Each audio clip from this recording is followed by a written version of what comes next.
지난 21일부터 허위 과장 매물을 올린 공인중개사에게 500만 원 이하의 과태료를 물리는 법이 시행됐죠.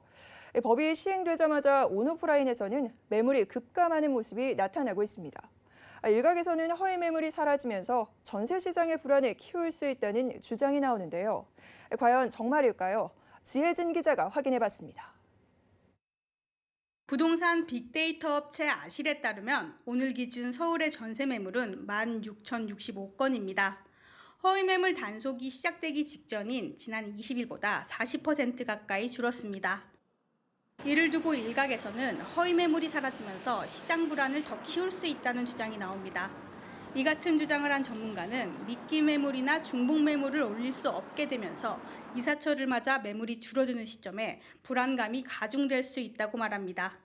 또 매물을 다양한 부동산이 중복으로 올릴 수 없게 되면서 매수자가 얻게 되는 정보가 제한적일 거라고 주장합니다. 하지만 한국공인중개사협회에 문의해보니 다른 부동산에서 올린 매물일지라도 중복으로 올릴 수 있었습니다. 협회 관계자는 통상적으로 매물을 내놓을 때 여러 중개업소에 내놓을 수 있으니 실제 있는 매물이라면 여러 곳에서 동시에 올릴 수 있다고 설명했습니다.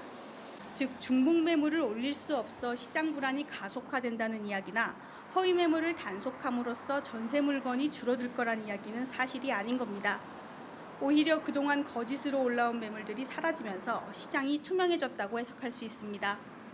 지난달 기준 전월세 거래량을 살펴봐도 오히려 지난해 같은 달 대비 11.8% 증가했습니다.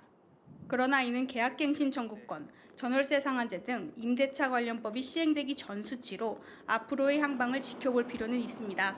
또 일부 지역의 전셋값이 높고 전세 매물이 줄어드는 것은 사실인 만큼 전세 시장 안정화는 필요해 보입니다. 서울경제TV 지혜진입니다.